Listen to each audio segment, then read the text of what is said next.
सुप्रभात प्यारे बच्चों। बच्चों, आज हम बड़े भाई साहब पाठ का अध्ययन करने जा रहे हैं। बच्चों, बड़े भाई साहब पाठ का अध्ययन करने से पहले मैं बड़े भाई साहब पाठ के लेखक के विषय में थोड़ा सा आपको संक्षिप्त परिचय देना चाहती हूँ, क्योंकि परीक्षा में परिचय में से भी, उनके जीवन परिचय में से भी पूछा जा सकता है। तो प्रेमचंद जी का जन्म 1880 में बनारस के निकट लम्ही ग्राम में हुआ था। जब इनका जन्म हुआ उस समय उनके समय में देश जो है अंग्रेज़ों का गुलाम था। तो इन्होंने क्या हुआ, जब बड़े हुए, इनकी जो विवाह है शिवरानी से हुआ। इन्होंने इसलिए नाम बदलकर रचनाएं लिखते थे। जब हिंदी की रचनाएं लिखते थे तो अपना नाम रखते थे प्रेमचंद, और जब उर्दू की लिखते थे तो अपना नाम रखते थे नवाब राय। इनका असली नाम जो है वो था धनपत राय, लेकिन हिंदी की रचनाओं के लिए प्रेमचंद और उर्दू की रचनाओं के लिए नवाब राय का प्रयोग करते थे। इन्होंने एक कहानी संग्रह लिखा था, सोजे वतन, जिन्हें अंग्रेज़ों ने जब्त कर लिया था, क्योंकि जनता को जागरूक करने के लिए ये कहानी संग्रह लिखा था उर्दू में। इनके बहुत से प्रमुख उपन्यास हैं, जैसे गबन, निर्मला। इस तरह से इन्होंने अपने उपन्यासों के माध्यम से जो किसानों की समस्याओं को उजागर किया है, जो महिलाएं हैं उनकी व्यथा का वर्णन किया है। तो इनकी प्रमुख कहानियां हैं जैसे बूढ़ी काकी, ईदगाह और बड़े भाई साहब। तो आज हम बड़े भाई साहब पाठ का अध्ययन करेंगे। आइए देखते हैं। इन्होंने अपनी ही कहानी लिखी है बच्चों। बड़े भाई, इन्हीं के बड़े भाई थे और इन्होंने अपनी ही कहानी लिखी है। इनके बड़े भाई साहब की बात हो रही है इस कहानी में। इस कहानी में दो पात्र हैं। छोटे भाई स्वयं लेखक हैं और बड़े भाई हैं उनके साथ। लेखक की उम्र 9 वर्ष और बड़े भाई 14 वर्ष के थे। देखिए बच्चों, लेखक की उम्र थी 9 वर्ष। छोटा भाई 9 वर्ष का था और बड़ा था 14 वर्ष का। लेकिन लेखक 5वीं कक्षा में था, छोटा भाई 5वीं कक्षा में था और बड़ा भाई 9वीं कक्षा में था। जबकि आप जानते हैं कि अगर 5 साल का अंतर है तो 5 कक्षाओं का भी अंतर होना चाहिए था, परंतु बड़े भाई साहब और छोटे भाई के कक्षा में कितना अंतर था, दर्जे में कितना अंतर था? केवल 3 कक्षाओं का। कारण क्या था बच्चों? कारण ये था कि जो बड़े भाई साहब थे सारा दिन पढ़ते रहते थे, परंतु फिर भी एक ही कक्षा में बार बार फेल हो जाया करते थे। अध्ययनशील थे। बड़े भाई साहब अध्ययनशील थे, परंतु लेखक की रुचि खेल कूद में थी। बड़े भाई साहब इतने अध्ययनशील थे कि सारा दिन पढ़ते रहते थे, यहाँ तक कि अपने दिमाग को आराम देने के लिए भी कापी किताबों के हाशियों पर कुत्ते बिल्लियों के चित्र बनाया करते। बच्चे, हाशियों क्या होता है? मार्जिन। कापी और किताबों की साइड पे ना मार्जिन्स बने होते हैं, तो वहां पे वो कुछ कुत्ते बिल्लियों के चित्र बनाते, चित्रकारी करते, कुछ शब्द लिखते रहते, कोई भी पंक्तियां रच देते। इस तरह से वो अपने दिमाग को आराम करने के लिए भी घर में ही बैठे रहते थे। और जो छोटे भाई थे उनको तो बहुत रुचि थी खेलने में। लेकिन वो क्या करते थे, बड़े भाई साहब छोटे भाई को हमेशा समझाते रहते थे, पढ़ाई के महत्व के बारे में समझाते रहते थे, उसे डांटा करते थे। जब भी छोटा भाई बाहर से खेल कर आता तो हमेशा पहला प्रश्न यही पूछते थे, कहाँ थे तुम? तो छोटा भाई उनका इतना सम्मान करता था कि कभी कहता भी नहीं था कि मैं ज़रा सा बाहर चला गया था खेलने के लिए, इतना भी नहीं कहता था। तो वो अपना सिर झुका लेता था और बड़े भाई साहब का उपदेश शुरू हो जाता। खूब डांट फटकार लगाते। नसीहत और फजीहत, इन 2 शब्दों का प्रयोग किया गया है पाठ में। कि अब नसीहत क्या होता है? सलाह भी देते और फजीहत अपमान भी करते। तो बहुत उनको डांट फटकार भी पड़ती और उपदेश भी देते थे। उपदेश की कला में बहुत निपुण थे बड़े भाई साहब। छोटे भाई को बड़ी जल्दी अपनी गलती का एहसास हो जाता था और जब एहसास हो जाता था अपनी गलती का तो वो झट से एक टाइम टेबल तैयार कर देता था। बच्चों, टाइम टेबल को हिंदी में समय सारणी कहा जाता है। आप लोग भी टाइम टेबल बनाते होंगे, लेकिन टाइम टेबल बनाते समय जो छोटे भाई थे एक बहुत बड़ी गलती कर देते थे। वे कभी भी टाइम टेबल बनाते समय खेल के बारे में लिखते ही नहीं थे, जबकि आप जानते हैं कि उन्हें खेल में विशेष रुचि थी। लेकिन टाइम टेबल में खेलों के बारे में कुछ नहीं लिखा था कि मुझे इतने से इतने बजे तक खेलना है। ठीक है, गणित, विज्ञान, सभी विषयों के बारे में लिखा। और अपने को आराम देने के लिए क्या लिखा उन्होंने? टहलना लिखा, कि छात्रावास के बाहर आधा घंटा टहलना। लेकिन खेल कूद के बारे में लिखा ही नहीं उन्हें, तो इसीलिए वो अपने ही द्वारा बनाए गए टाइम टेबल पर अमल नहीं कर सके, उस पर अनुसरण नहीं कर पाए। क्यों? क्योंकि खेलों में तो उनकी विशेष रुचि थी।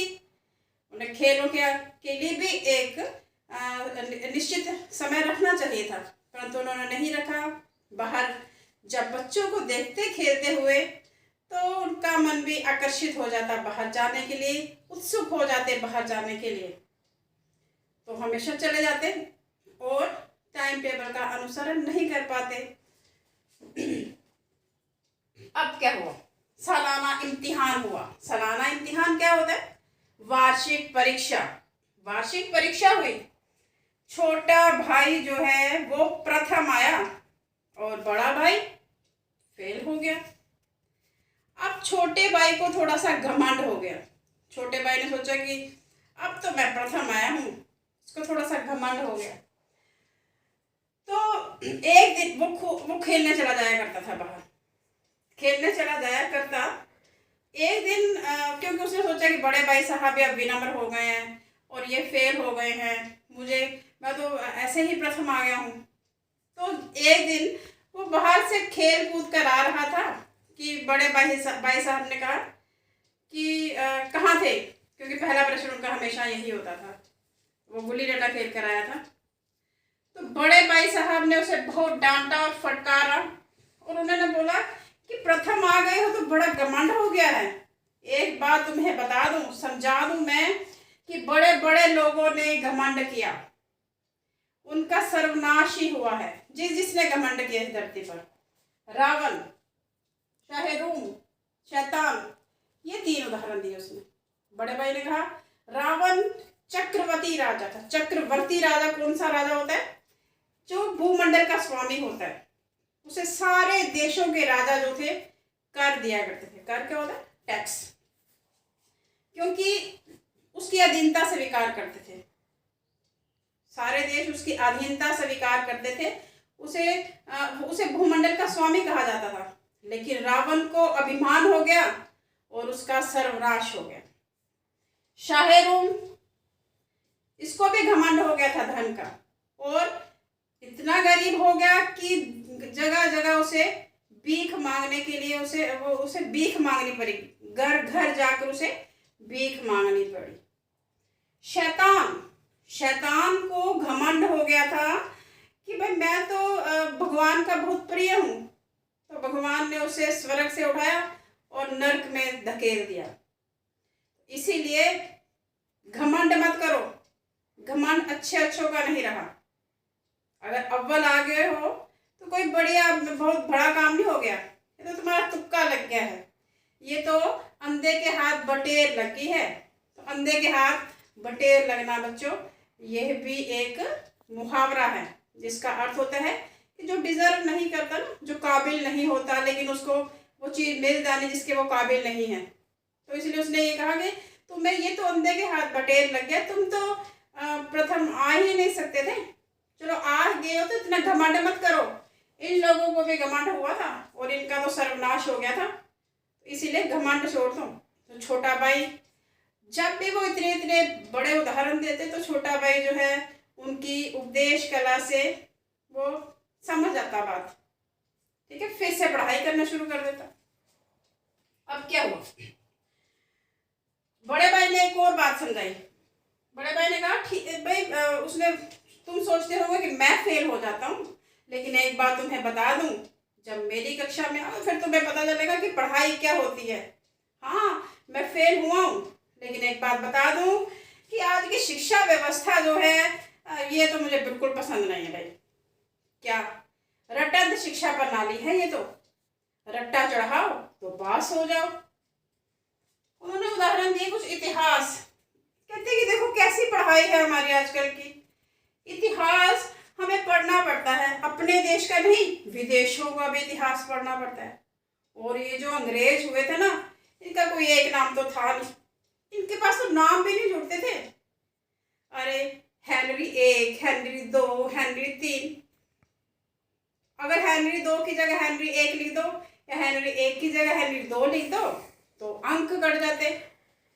ज्योमेट्री के नियमों के बारे में बताने लगे, कहते कि अगर हम लिखते हैं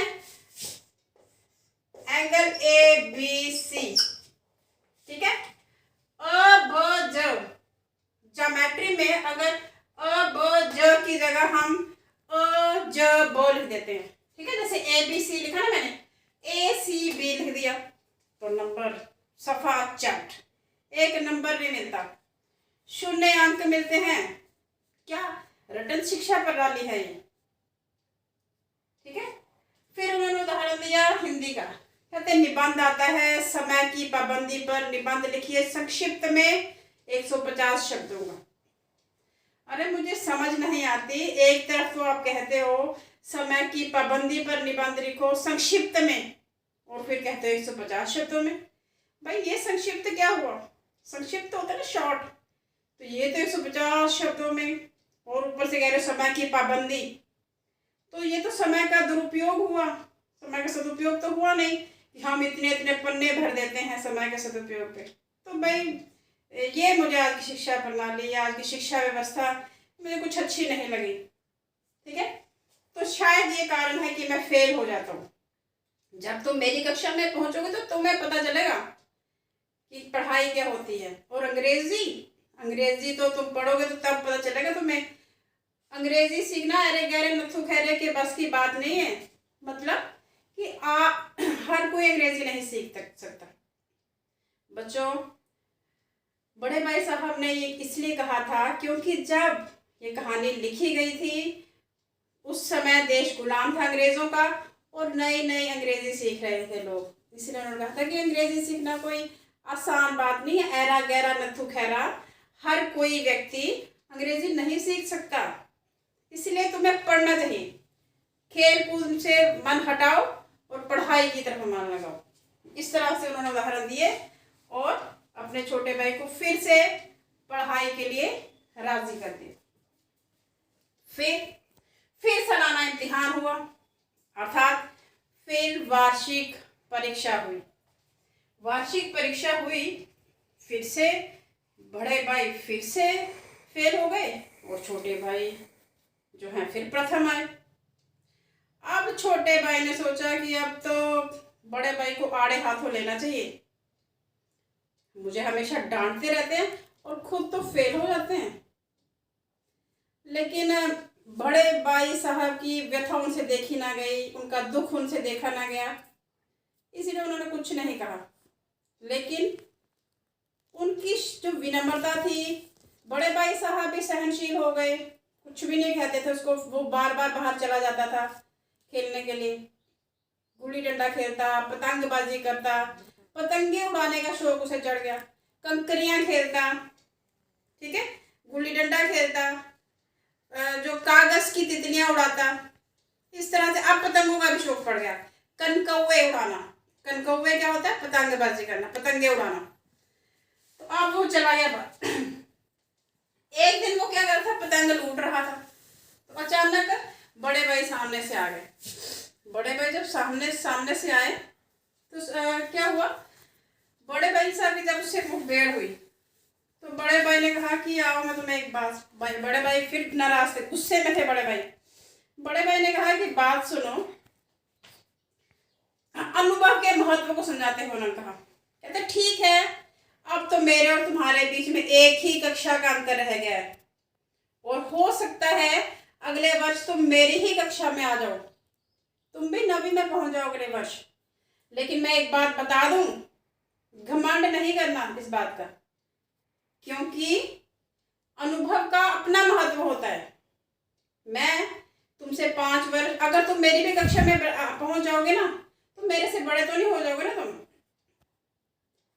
मैं तुम्हें एक बात बता दूं कि जीवन में अनुभव का बहुत महत्व होता है। शिक्षा से भी अधिक महत्व अनुभव का होता है। और मैं तुमसे अधिक अनुभवी हूँ, मैं तुमसे बड़ा हूँ, मैं तुम्हें डांट फटकार सकता हूँ और तुमसे ज़्यादा अनुभव रखता हूँ। मुझे पढ़ाई के महत्व का पता है और मैं इसलिए तुम्हें भी समझाने का प्रयास करता हूँ कि अपना मन पढ़ाई में लगाओ। माना कि मैं फेल हो जाता हूँ, लेकिन ये तो शिक्षा व्यवस्था की कमजोरी है ना, मैं तो उसकी वजह से फेल हो जाता हूँ कि आज की शिक्षा व्यवस्था जो है रटत शिक्षा प्रणाली है। लेकिन इसका ये मतलब नहीं कि मैं तुम्हें गलत समझा रहा हूँ। पढ़ाई का बहुत महत्व है। जब 9वीं कक्षा में तुम पहुंचोगे तो फिर पता चलेगा पढ़ाई क्या होती है। मैं तुमसे तुम्हारे बराबर हूँ और बराबर तुमसे बड़ा हूँ और बड़ा ही रहूंगा। फिर उसने उदाहरण दिए बड़े लोगों के, क्योंकि बड़े लोग जो है, अनुभवी लोग जो है, वो गलत बात नहीं कहते। उसने उदाहरण दिया, वो था अम्मा दादा, यानी कि हमारे माता पिता जो हैं, माता पिता गांव में रहते हैं, ये दोनों भाई जो हैं वो हॉस्टल में रहते हैं। तो माता पिता ने हमें इतनी दूर पढ़ाई करने के लिए भेजा है। तुम अगर उनकी पढ़ाई, उनकी गाढ़ी कमाई को, यानी कि उनकी मेहनत को अगर बर्बाद करना चाहते हो, मेहनत की कमाई को बर्बाद करना चाहते हो, तो बाहर तुम वापस चले जाओ गांव में। और अनुभव के महत्व को बताते हुए उसने कहा कि माता पिता जो है हमारे, माना कि माता पिता अधिक पढ़े लिखे नहीं हैं, लेकिन वो हमसे अनुभवी हैं। हम यहाँ पे खर्चा करते हैं तो महीना भी नहीं खर्चा पूरा होता, थोड़े ही दिन में सारे पैसे खत्म हो जाते हैं। फिर नाई और धोबी से मुंह छुपाते फिरते हैं। लेकिन पिताजी गांव में 9 लोगों को पालते थे और घर का खर्चा किस तरह चलाते थे। वो अभी भी वो बड़े ढंग से घर का खर्चा चलाते हैं और हम नहीं चला पाते। फिर दूसरा उदाहरण दिया कि मान लो कि मैं बीमार हो जाऊं और तुम हॉस्टल में, तुम क्या करोगे? तुम घबरा जाओगे, तुम पत्र लिखोगे माता पिता को।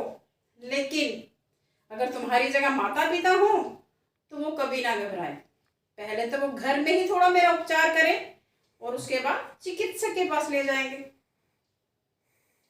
ठीक है, तो इसे कहते हैं अनुभव का महत्व। जो हमारे बड़े हैं, हमसे जो बड़े होते हैं, उनको अनुभव होता है और अनुभव का महत्व शिक्षा से भी अधिक होता है।